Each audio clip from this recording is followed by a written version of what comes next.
ये कहानी है दैत्य दंभिकासुर और महान राजा विक्रमादित्य की। दंभिकासुर एक ऐसा दैत्य था जो जवान और सुंदर औरतों को अपनी गुफा में उठा ले जाता, उनके साथ खेलता। जब उसका उनसे मन भर जाता तो वो उनकी जीवन लीला समाप्त कर देता। वो जिस भी राज्य में जाता त्राही त्राही मचा देता। कोई भी राजा या अन्य शूरवीर योद्धा उसका कुछ नहीं बिगाड़ पाते, क्योंकि दैत्य दंभिकासुर को देवताओं से वरदान प्राप्त था कि उसे बल से नहीं बल्कि बुद्धि से मारा जा सकता है। जो कोई भी उसे बल से मारने का प्रयास करेगा वो पत्थर का हो जाएगा। दंभिकासुर की मौत का रहस्य छुपा था उसकी 7 गुत्थियों में, यानी उसके 7 सवालों में। पर उसके साथ युद्ध करने वाले किसी भी राजा या शूरवीर को ये रहस्य मालूम नहीं था। इसलिए जब भी कोई उसके पाप कृत्य से दुखी हो उसके पास जाकर उस पर हमला करता तो देवताओं के वरदान स्वरूप वो पत्थर का हो जाता। हर तरफ दंभिकासुर का कहर मचा हुआ था। पत्थर का हो जाने के भय से कोई भी उसे रोकने का प्रयास नहीं करता।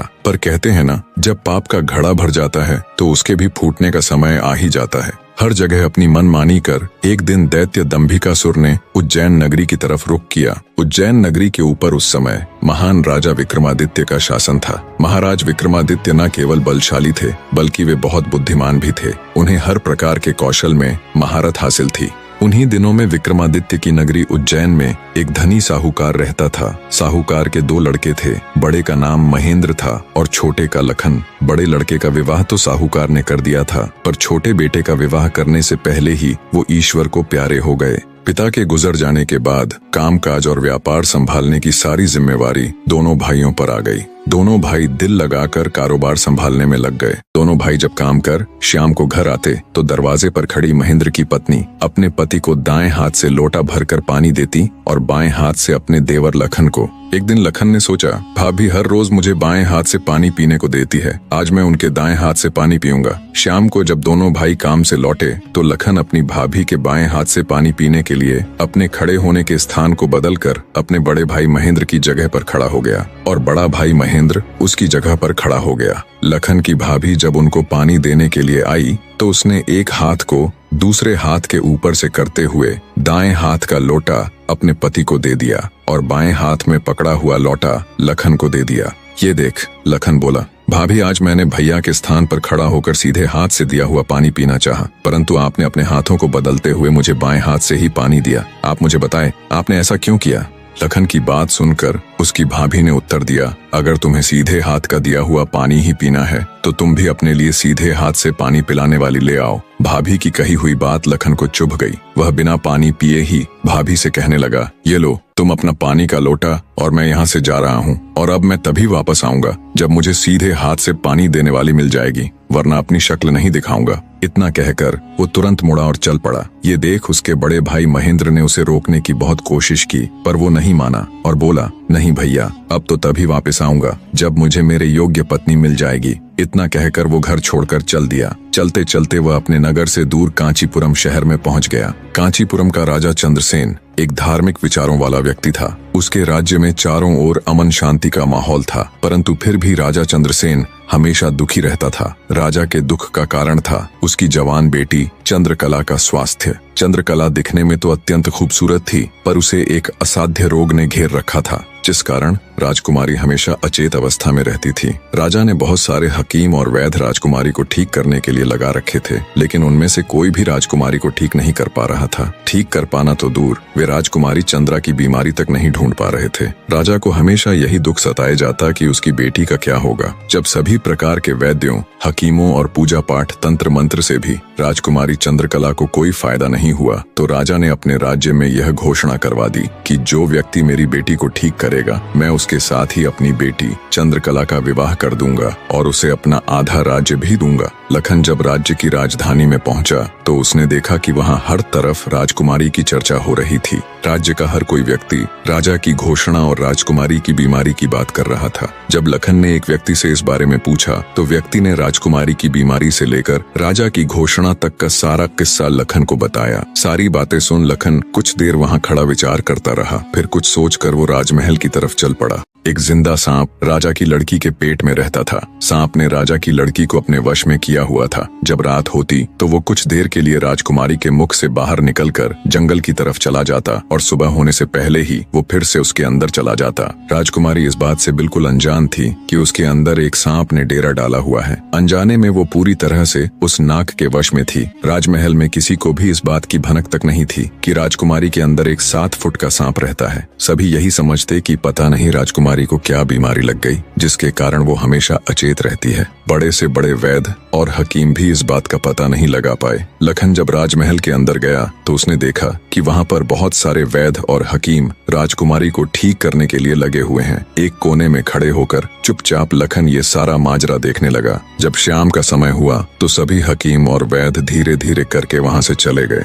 तब लखन राजा के मंत्री के पास गया और बोला, मंत्री महोदय, सभी अपना प्रयास कर चुके हैं, अब एक मौका मुझे भी दिया जाए। लखन की बात सुन मंत्री उसे अपने साथ ले राजा के पास जाता है और लखन का प्रस्ताव राजा के सामने रखता है। बेचारा हर तरफ से निराश हो चुका राजा एक बार अनमने ढंग से लखन की तरफ देखता है, फिर दुखी मन से कहता है, बताओ तुम मेरी बेटी का इलाज किस प्रकार करोगे। लखन राजा को प्रणाम कर बोला, महाराज, मुझे एक रात अपनी बेटी के साथ ठहरने की इजाजत दीजिए, तभी मैं किसी नतीजे पर पहुंच सकूंगा। एक बात और महाराज, मैं बिल्कुल एकांत में राजकुमारी के साथ रहना चाहता हूँ, तभी मैं अच्छे से ध्यान लगाकर राजकुमारी जी की बीमारी का पता लगा पाऊंगा। लखन की आत्मविश्वास भरी बातों से राजा के मन में हल्की सी उम्मीद जागी। उसने लखन को रात में राजकुमारी के साथ एकांत में रुकने की इजाजत दे दी। राजा की इजाजत मिलते ही लखन राजकुमारी के कक्ष में गया और उससे कुछ दूर एकदम चुपचाप बैठकर उसे देखने लगा। जैसे ही रात के 12 बजे का समय हुआ तो अचेत अवस्था में पड़ी हुई राजकुमारी के मुंह से सांप बाहर निकला और महल के परिसर से होता हुआ जंगल की ओर चला गया। ये सब देख लखन दंग रह गया। वो बिना कुछ हरकत किए चुपचाप वहीं बैठा रहा। जब रात का आखिरी पहर खत्म होने को आया तब वो सांप वापस लौटा और राजकुमारी चंद्रकला के मुख से होता हुआ पूरा उसके अंदर समा गया। दम साधे लखन ये सारा माजरा देखता रहा। सारा माजरा देख उसे समझते देर न लगी कि राजकुमारी की सारी बीमारी की जड़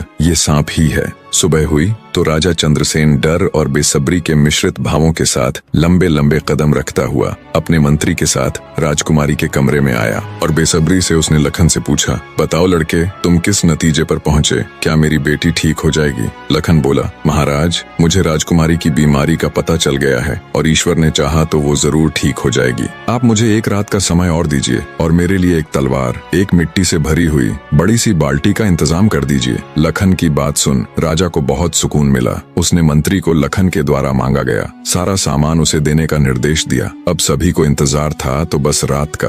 राजकुमारी को सांप के चंगुल से मुक्त कराने के लिए लखन रात्रि के आने का बेसब्री से इंतजार कर रहा था। पूरी तैयारी के साथ हाथ में धार धार तलवार लिए लखन राजकुमारी की ओर निगाहें गढ़ाकर उससे कुछ दूरी पर बैठ गया। जैसे ही राजमहल के घड़े ने रात्रि के 12 बजे का घंटा बजाया, वैसे ही फुंफकारता हुआ सांप राजकुमारी के मुख से निकला तो उसके इंतजार में बैठे लखन ने अपनी धार धार तलवार से उस पर तेजी से ऐसा वार किया कि तुरंत सांप 2 टुकड़ों में जमीन पर बिखर गया। लखन ने सांप के दोनों टुकड़ों को उठाकर रेत से भरी बाल्टी के अंदर दबा दिया और सुबह होने से पहले ही बाल्टी समेत मृत सर्प को जंगल में ले जाकर उसे आग के हवाले कर दिया और वापस राजमहल लौट आया। तब तक सुबह होने का समय भी करीब हो चला था। राजमहल जब लखन ने राजकुमारी चंद्रकला को जगाया तो हमेशा अचेत अवस्था में रहने वाली राजकन्या तुरंत उठकर बैठ गई, क्योंकि अब उसके अंदर से वो सर्प निकल चुका था तो उसका प्रभाव भी खत्म हो चुका था। राजकुमारी उठते ही हैरान थी।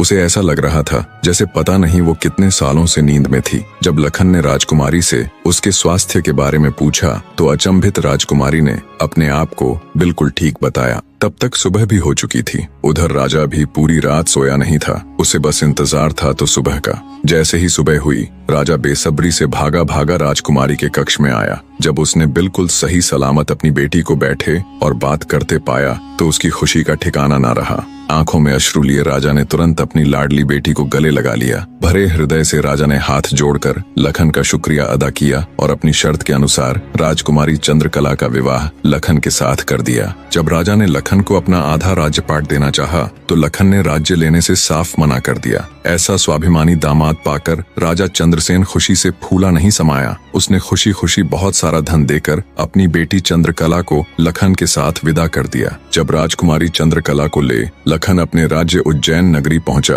तो उसकी भाभी समेत पूरे परिवार ने उन दोनों का हार्दिक स्वागत किया। लखन खुशी खुशी अपनी नवविवाहिता पत्नी राजकुमारी चंद्रकला के साथ रहने लगा। कुछ ही दिन बाद उज्जैन नगर में एक भव्य समारोह था जिसमें राजकुमारी चंद्रकला भी अपनी भाभी के साथ समारोह देखने गई हुई थी। तभी मेले में दूसरी तरफ से दैत्य दंभिकासुर ने प्रस्थान किया। इतने बड़े दानव को देख समारोह में हड़कंप मच गया। हर कोई अपनी जान बचाने के लिए इधर उधर भाग रहा था। दैत्य को देख राजकुमारी चंद्रकला भी अपनी भाभी के साथ जब समारोह से भागकर जाने लगी, तभी दंभिकासुर की नजर राजकुमारी चंद्रकला पर पड़ गई। राजकुमारी के रूप यौवन को देखते ही दानवराज दंभिकासुर उस पर मोहित हो गया। दैत्य अपने पूरे जीवन काल में बहुत सी स्त्रियों के साथ खेला था, पर आज तक उसने इतनी सुंदर स्त्री कभी नहीं देखी थी। पलक झपकते ही उसने चंद्रकला को उठा लिया और उसे राज्य के बाहर अपनी गुफा में ले गया। राजकुमारी चंद्रकला का रो रो कर बुरा हाल था। उस बेचारी की तो किस्मत ही खोटी थी। कितने सालों तक वो उस नाग के चंगुल में फंसी रही। कुछ ही दिन पहले नाग से आजाद हुई थी। सोचा अब जिंदगी अच्छे से गुजरेगी, पर अब दैत्य दंभिकासुर ने उसे अपनी गुफा में ला पटका। न तो उसके आंसू रुकने का नाम ले रहे थे और न वो किस्मत को कोसने से। उसकी मनमोहक सुंदरता से अभिभूत दैत्य ने उसके साथ किसी प्रकार का बल प्रयोग नहीं किया। वह उस अद्भुत नारी को जबरदस्ती नहीं बल्कि उसकी सहमति से प्राप्त करना चाहता था। दंभिकासुर ने राजकुमारी से कहा, या तो तू अपनी मर्जी से मेरे साथ रहने के लिए सहमत हो जा, अन्यथा आजीवन तू ऐसे ही मेरी कैद में सड़ती रहेगी। दैत्य की बात सुन राजकुमारी चंद्रकला गुस्से से रोती हुई बोली, मैं तुम्हारे साथ रहने से पहले मरना पसंद करूंगी, और अगर तुम ये सोचते हो कि तुम मुझे यहाँ उठा लाए तो मैं तुम्हारी हो गई, तो ये तुम्हारी सबसे बड़ी भूल है। मेरा पति मुझे ढूंढते हुए यहाँ जरूर आएगा और वो तुझे छोड़ेगा नहीं। राजकुमारी की बात सुन दंभिकासुर घिनौनी हंसी हंसते हुए बोला, लगता है तुम पागल हो गई हो। मैंने तुम्हें यहाँ 7 तालों के भीतर बंद किया है। यहाँ तक किसी का भी पहुँचना असंभव है, और अगर गलती से कोई यहाँ तुझे ढूंढता हुआ आ भी गया तो मैं उसे एक कीड़े की तरह मसल दूंगा। ये तो तेरी सूरत मुझे भा गई, वरना अब तक तू भी कब की ऊपर जा चुकी होती। तेरी भलाई इसी में है कि तू स्वेच्छा से मेरी बात मान जा, वरना अंजाम बहुत बुरा होगा। इतनी बात कह दंभिकासुर वहां से चला गया। उधर जब मेले से दंभिकासुर राजकुमारी को उठाकर ले गया था तो लखन की भाभी बेचारी बेबस और लाचार सी बस उसे देखती रह गई। बहते अश्रुओं के साथ वो घर जाती है और सारा किस्सा लखन को कह सुनाती है। भाभी की बात सुन लखन के पैरों नीचे से जमीन सरक जाती है। वो तुरंत भारी कदमों से अपनी पत्नी चंद्रकला को खोजने निकल पड़ता है। कई दिनों तक जंगलों और शहरों की खाक छानता भूखा प्यासा लखन अपनी पत्नी को ढूंढता ढूंढता भटक रहा था। तभी उसे एक कुटिया दिखाई देती है। थका हारा लखन जब कुटिया के अंदर जाता है तो उसे अंदर एक साधु बाबा दिखाई देते हैं। लखन उनको प्रणाम कर वहीं बैठ जाता है। लखन की हालत देख महात्मा जी ने पहले उसे अच्छे से जलपान कराया और फिर बोले, बेटा तुम कौन हो और यहाँ जंगलों में क्यों भटक रहे हो। तब लखन महात्मा जी को अपनी सारी व्यथा कह सुनाता है। लखन की सारी दास्तान सुन महात्मा जी बोले, बेटा तुम जिस राक्षस की बात कर रहे हो उसका नाम दैत्य दंभिकासुर है। वो जहाँ भी जाता है तबाही मचा देता है। आज तक उसे कोई भी परास्त नहीं कर पाया। जिसने भी उससे मुकाबला करने की कोशिश की वो पत्थर का बन गया। इसलिए मेरी सलाह मानो और वापस अपने घर लौट जाओ, इसी में तुम्हारी भलाई है। उसके पीछे जाकर क्यों अपने प्राण गंवाते हो। साधु की बात सुन क्षण भर के लिए लखन सन्न रह जाता है। थोड़ी देर बाद धड़कते दिल के साथ उठकर वो महात्मा जी के चरण पकड़ लेता है। उसकी आंखों में डर और साहस के मिश्रित भाव थे। अपनी पत्नी को याद कर लखन ने आंखों में आंसू भरकर कहा, नहीं महाराज, मैं ऐसा कदापि नहीं कर सकता। मेरी पत्नी उस दैत्य के चंगुल में है और उसे छुड़ाने के लिए मैं कुछ भी कर सकता हूँ। हे साधु बाबा, अब आप ही मेरी आखिरी उम्मीद हैं। घर तो मैं नहीं जाऊंगा, चाहे मेरे प्राण ही क्यों न चले जाएं। लखन की बात सुन साधु महाराज ने गहरी सांस ली और कुछ पल सोचने के बाद कहा, देख लो बेटा, मैं एक बार फिर कह रहा हूँ, उस दैत्य के सामने तुम्हारे बचने की संभावना बहुत कम है। लखन बोला, महाराज मुझे मेरे प्राणों की जरा सी भी फिक्र नहीं है। आप तो बस मुझे उस तक पहुँचने का मार्ग बताए कृपया। लखन के दृढ़ निश्चय को देख महात्मा जी ने फैसला किया कि वे उसकी मदद करेंगे। गहरी सांस लेते हुए वे बोले, तो सुनो बेटा, दैत्य दंभिकासुर कोई साधारण राक्षस नहीं है। उसने सालों तपस्या करके देवताओं को प्रसन्न कर उनसे वरदान प्राप्त किया है कि जो कोई भी प्राणी उस पर हमला करेगा तो वह तुरंत पत्थर का बन जाएगा। उसे पराजित करने का सिर्फ एक ही उपाय है, वो है उसकी 7 गुत्थियों को हल करना,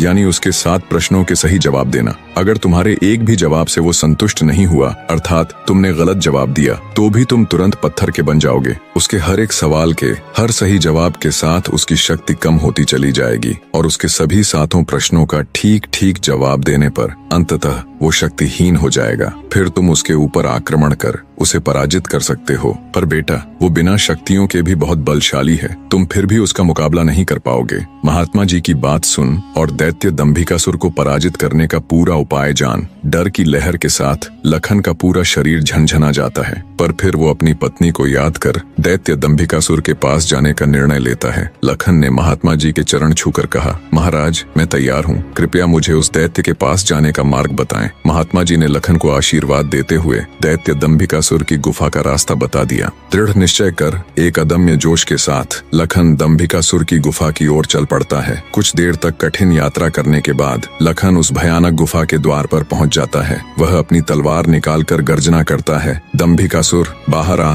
और मेरा सामना कर। लखन की ललकार सुनकर दंभिकासुर गुफा से बाहर आता है और क्रोध में दहाड़ता है, कौन मूर्ख है जो मेरी शांति को भंग कर रहा है। भारी भरकम विशालकाय दानव को देख लखन के पूरे शरीर में सिरहन दौड़ गई। हिम्मत जुटाते हुए लखन बोला, हे दुष्ट राक्षस, मैं उस स्त्री का पति हूँ जिसे तू बलपूर्वक उठाकर लाया है। पूछ तेरे वो 7 सवाल, मैं जवाब देने के लिए तैयार हूँ। सवालों की बात सुन दंभिकासुर चौंक गया, फिर कुछ सोचकर बोला, ओ तो तू उस धूर्त साधु से मिलकर आया है, उसी ने तुझे मेरे रहस्य का पता बताया है। पर अब क्या फायदा, मैं तेरी फूल सी पत्नी को तो कच्चा ही निगल गया हूँ। क्या स्वादिष्ट मांस था उसका। दैत्य दंभिकासुर का इतना कहना था कि लखन अपना आपा खो बैठा और आगे बढ़कर पूरी ताकत के साथ तलवार से दैत्य पर वार किया। लेकिन जैसे ही उसकी तलवार दैत्य को छूती है, देवताओं के वरदान के कारण वो भी तुरंत पत्थर का बन जाता है। दैत्य दंभिकासुर छल कपट से झूठ बोलकर पत्थर का बना देता है। लखन के पत्थर का बनते ही दैत्य दंभिकासुर जोर जोर से शैतानी हंसी हंसता है। बड़ा आया था मेरी 7 गुत्थियों को सुलझाने वाला।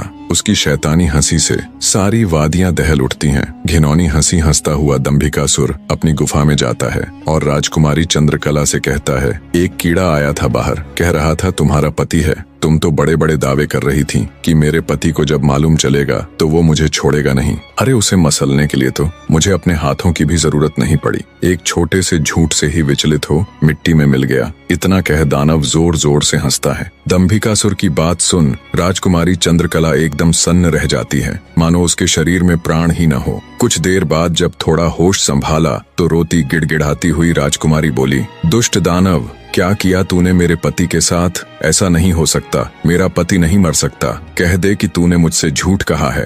राजकुमारी चंद्रकला की बात सुन दंभिकासुर बोला, मूर्ख स्त्री, तूने मुझे समझ क्या रखा है कि तेरा वो कीड़ा पति मुझे मारेगा। अरे पागल औरत, मैं अमर हूँ, मेरा कोई कुछ नहीं बिगाड़ सकता, मुझे देवताओं से वरदान मिला है। इतना कह दंभिकासुर राजकुमारी के बिल्कुल पास जाकर बोला, अब तो तेरा पति भी नहीं रहा, अब तो मेरी बात मान ले। दानव की बात का कोई प्रतिवचन दिए बिना बेचारी राजकुमारी बेजान सी धरती पर गिर पड़ती है। उसकी आंखों से लगातार अश्रु बह रहे थे। उधर जब अपनी पत्नी को खोजने गया लखन कई दिनों तक घर नहीं लौटा तो उसके परिवार वाले अत्यंत चिंतित थे। लखन की माँ और उसकी भाभी का तो रो रो कर बुरा हाल था। लखन का बड़ा भाई महेंद्र भी गहरी चिंता में था। अंततः कुछ भी न सूझने पर महेंद्र अपने अनुज भाई लखन को खुद ढूंढने का निश्चय कर अपनी माता व पत्नी से आज्ञा ले घर से चल पड़ता है। बड़ा भाई महेंद्र लखन की खोज में जंगल में भटकते हुए उसी साधु की कुटिया पर जा पहुंचा। उसने महात्मा जी को प्रणाम किया और थोड़ी देर सुस्ताने के लिए वहीं साधु की कुटिया के बाहर बैठ गया। महेंद्र को देख महात्मा जी ने उससे पूछा,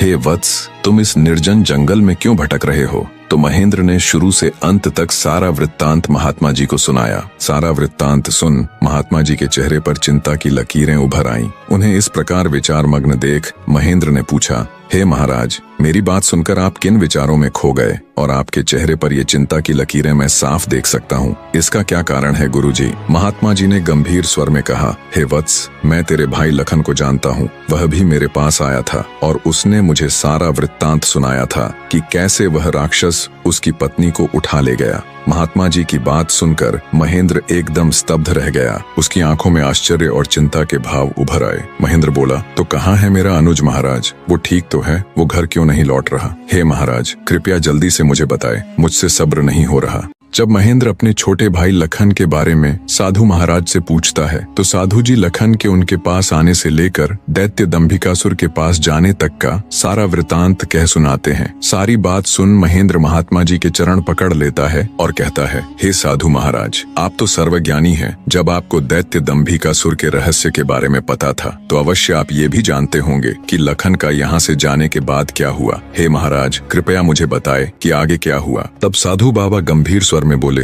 हे वत्स, आगे वही हुआ जिसका मुझे पहले से ही भय था। मैंने लखन को जाने से पहले बार बार समझाया था और उसे अच्छी तरह से उस दुष्ट दानव की शक्तियों से अवगत भी करवाया था, पर उसने मेरी बात नहीं मानी और अपनी पत्नी को बचाने के लिए उस दैत्य से भिड़ गया। फलस्वरूप उस धूर्त दानव ने छल कपट से उसे भी पत्थर का बना दिया। इतना सुनते ही महेंद्र को कांटो तो खून नहीं, उसका चेहरा एकदम से पीला पड़ गया और हल्क सूख गया। कुछ दिन पहले ही तो उनके पिताजी उन्हें छोड़कर चले गए थे और अब उसे जान से भी प्यारा छोटा भाई लखन भी पत्थर का बन गया। उसकी हालत देख महात्मा जी उसे सांत्वना देते हुए बोले, बेटा अब क्या हो सकता है, होनी को कौन टाल सकता है। महेंद्र तो जैसे शून्य में था, मानो उसके शरीर में प्राण ही ना हो। कुछ देर तक वहाँ घोर सन्नाटा छाया रहा। कुछ होश ठिकाने आने पर आंखों में अश्रु लिए महेंद्र बोला, हे महाराज, अब आप ही मेरी मदद कीजिए और मुझे रास्ता दिखाए जिससे मेरा अनुज फिर से अपने मानव रूप में लौट आए। महेंद्र की बात सुन महात्मा जी बोले, बेटा ऐसा तो कोई रास्ता नहीं है। जैसा कि मैंने बताया, उस दुष्ट दानव की 7 गुत्थियों का जवाब देना ही इस समस्या का एकमात्र हल है। कोई व्यक्ति जब उसके सभी सवालों के जवाब देकर उसे पराजित कर मौत के घाट उतार देगा, तब तुम्हारा भाई लखन ही नहीं बल्कि उस मक्कारी दैत्य द्वारा श्रापित किए गए सभी जीव अपने वास्तविक रूप में लौट आएंगे। महेंद्र बोला, महाराज आप तो सर्वशक्तिमान हैं, फिर आप ऐसा क्यों नहीं करते। महेंद्र की बात सुन महात्मा जी बोले,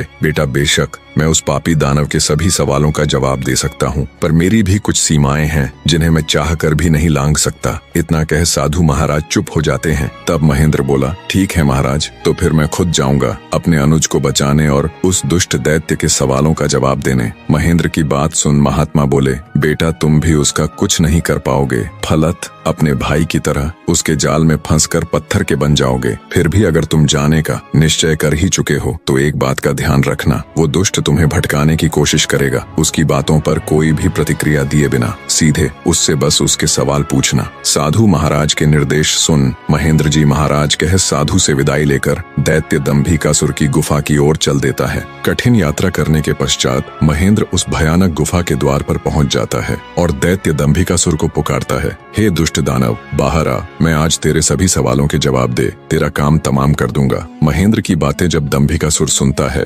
गुस्से से लाल पीला हो दंभिकासुर गुफा से बाहर आकर दहाड़ने लगा। अब कौन मूर्ख मेरे हाथों से मरने आया है। उसकी दहाड़ इतनी शक्तिशाली थी कि पूरा जंगल थर्रा उठा। महेंद्र ने भी जब दैत्य के विकराल रूप को देखा तो क्षण भर के लिए तो वो भी ठिठका, पर फिर गुस्से से गर्जना करते हुए बोला, तो तू है वो दुष्ट राक्षस जिसने मेरे भ्राता की धर्मपत्नी का हरण किया और मेरे अनुज को पत्थर का बना दिया। दुष्ट दानव, आज तेरा अंत निश्चित है। पूछ फरेबी राक्षस, कौन से हैं तेरे वो 7 सवाल, मैं भी तो जानूं। दंभिकासुर घिनौनी हंसी हंसते हुए बोला, ओह, तो तू उस निकम्मे कीड़े का भाई है जो मेरे शाप की भेंट चढ़ गया। लगता है तेरा भी जीने से मन भर गया, जो तू सब जानते हुए भी यहाँ आया। महेंद्र क्रोध से दांत पीसते हुए बोला, घिनौने राक्षस, बातों में वक्त जाया मत कर। मैं तेरी बातों में आने वाला नहीं हूँ। जल्दी से पूछ तेरे वो सवाल, नहीं तो मैं तुझे इसी क्षण यमलोक पहुंचा दूंगा। ये सुन दंभिकासुर घिनौनी हंसी हंसकर नृत्य करते हुए बोला, सुन मूर्ख, मैंने तेरे भाई की पत्नी के साथ खूब विहार किया और जब मेरी इच्छा पूर्ण हुई तो उसके मांसल शरीर को कच्चा ही भक्षण कर लिया। क्या स्वादिष्ट मांस था उसका। अब तेरी बारी है,